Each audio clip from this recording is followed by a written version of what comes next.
Tahimik na. Kasi ilang ano na lang, ilang minuto na lang, ano kaagad yung ano natin. So 1 to 15 lang naman to. Okay, number 1, balikan ko. Number 1, alin sa mga sumusunod na pahayag ang pinakamahalagang pinagagamitan ng pera? Letter A, ginagamit sa pagpapalago ng negosyo. Letter B, ginagamit upang maubos at kumita pa ng mas maraming pera.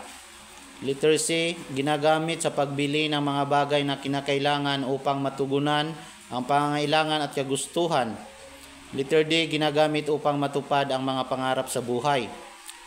Number 2, ang pagkonsumo ng salapi ay kinakailangan ng matalinong pag-iisip at pagdesisyon upang blank. Letter A, mapakinabangan ng husto at walang nasasayang. Letter B, mabibili lahat ang pangangailangan at kagustuhan. Letter C, matupad lahat ang mga pinapangarap at inaasam sa buhay. Letter D, maging masaya at makontento sa araw-araw na buhay. Number 3, ito ay halagang tinatanggap ng tao kapalit ng produkto o serbisyong kanilang ipinagkaloob. Letter A, pundo. Letter B, ipon. Letter C, regalo. Letter D, kita. Number 4. Sa mga nagtatrabaho o mga empleyado, ano ang tawag sa natanggap nilang kita? A, komisyon. B, sweldo. Letter C, renta. Letter D, ganansya. Number 5. Ayon kay Roger E. Farmer noong 2002, ang savings daw ay paraan sa pagpapaliban ng pagkukwenta. Letter A, pagkukwenta. Letter B, pag-iimpok. Letter C, paggastos. Letter D, pagkonsumo. Number 6. Ang ipon ay ginagamit upang kumita ay tinatawag na blank. A, investment. Letter B, savings. Letter C, financial asset. Letter D, stocks. Number 7. Alin sa mga sumusunod ang hindi maaaring paglagakan o paglagyan ng ipon? Letter A, financial asset. Letter B, stocks. Letter C, kontrata. Letter D, mutual bonds. Number 8. Alin sa mga sumusunod na pahayag ang hindi kabilang sa kahalagahan ng savings?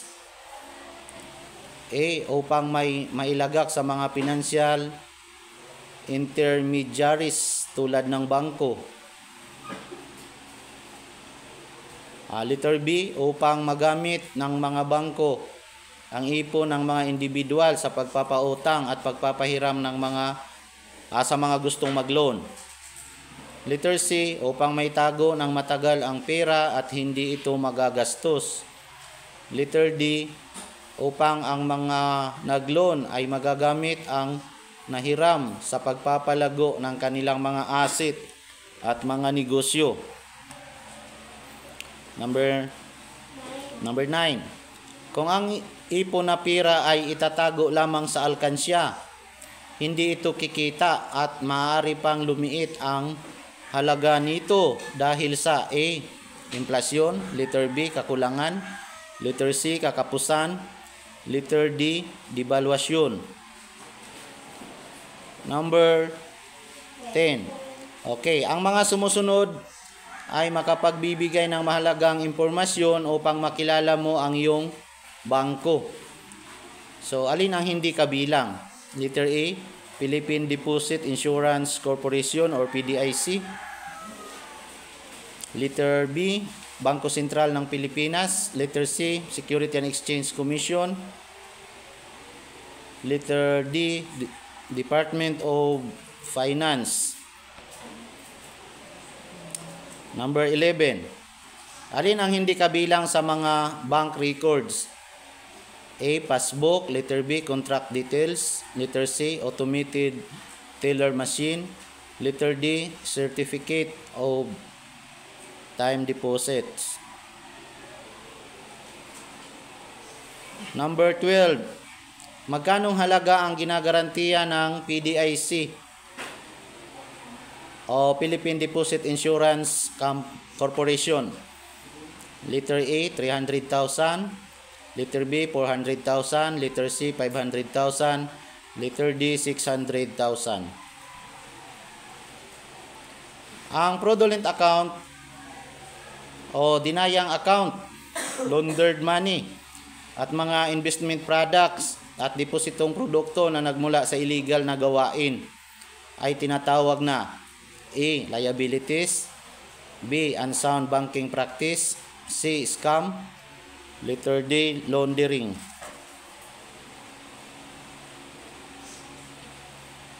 Number 14.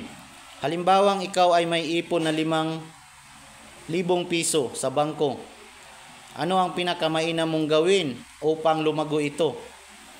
Letter A, ilagay sa mga investment programs ng bangko.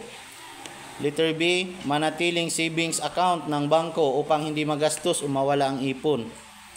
Letter C, gawing puhunan sa umpisahang negosyo. Letter D, ipapautang ito upang kumita ng interest. Okay, last number. Number 15. Saan nang galing ang lupa, lakas paggawa, kapital at kakayahang entrepreneur bilang mga salik ng produksyon? Letter A, bangko. Letter B, industriya. Letter C, sambahayan. Letter D, pamahalaan. Okay, exchange paper. Right, corrected by. Erasure means wrong, ha?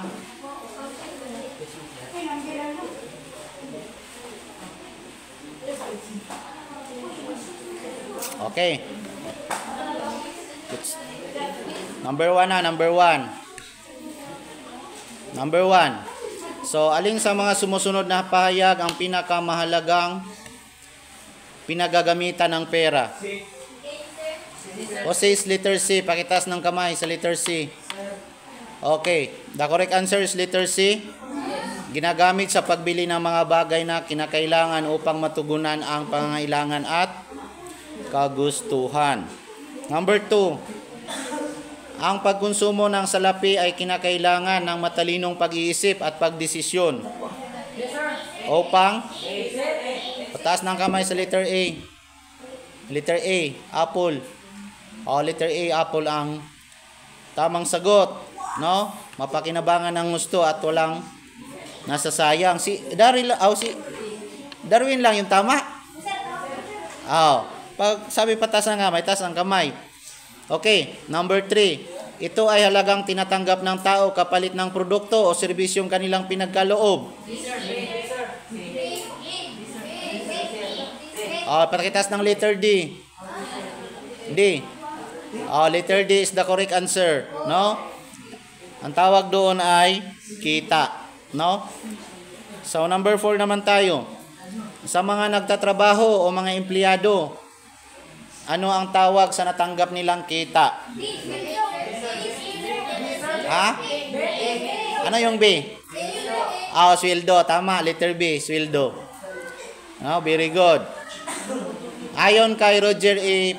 Farmer, ang savings daw ay paraan ng pagpapaliban ng number 5. Ha? C, letter C. Sino yung nagsagot ng letter C? Patas ang kamay. Okay, the correct answer is letter C, paggastos. Tandaan, ha? Number 5. Tandaan ang sagot. Number 6. Ang ipon na ginagamit upang kumita ay tinatawag na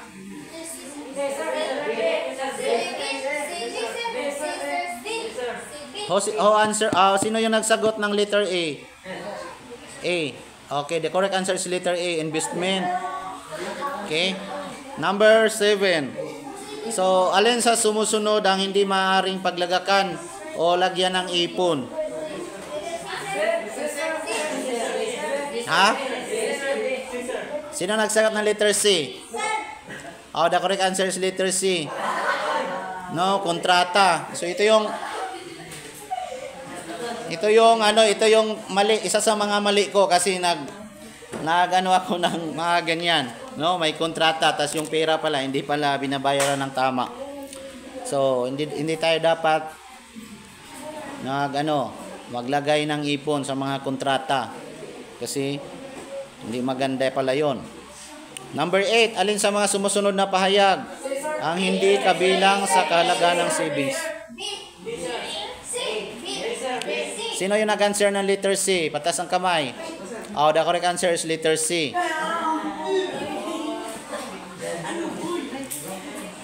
Number 9, kung ang iyong ipon na pera ay tatago lamang sa alkansya, hindi ito kikita at maaari pang lumit ang halaga nito dahil sa inflasyon. Letter A.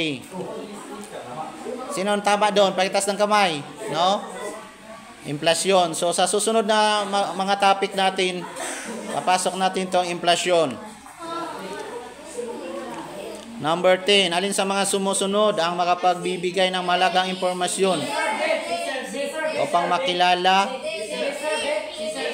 mo ang iyong bangko? So alin ang hindi kabilang? Number 10, letter? Sino nag-answer ng letter D? Oh, the correct answer is letter D. No? Hindi kasama dito ang hindi kasama ang Department of Finance. Makilala mo ang bangko, class, pag mayroon siyang PDIC, tapos member siya ng Bangko Sentral ng Pilipinas at saka Security and Exchange Commission. So, alin ang hindi kabilang sa mga bank records? Number 11.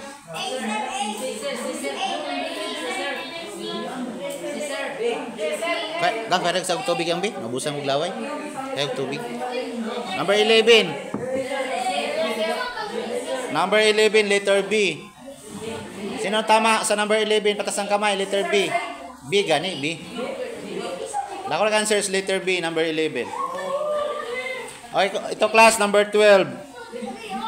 Tandaan nyo itong number 12. Magkano ang halaga ang ginagarantiya ng PDIC? 500. 500,000, letter C.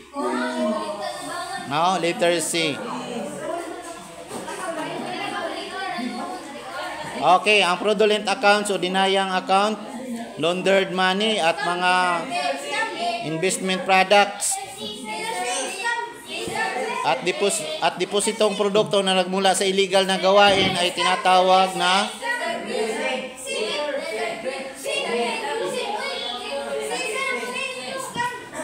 letter B. Unsound banking practice ang tamang sagot, hindi scam. Number 14.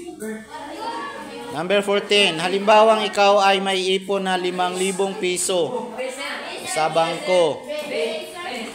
Ano ang pinakamainam mong gawin upang lumago ito? Number 14 is, sino sumagot ng letter C? The correct answer is letter C. No? Gawing puhunan, no? Gawing puhunan sa umpisahang negosyo. No, pero anong negosyo kaya ang pwede nating umpisa ng 5,000 pesos? Okay, number 15. Saan ang gagaling ang lupa, lakas paggawa, kapital at kakayahang entrepreneur bilang mga salik ng produksyon?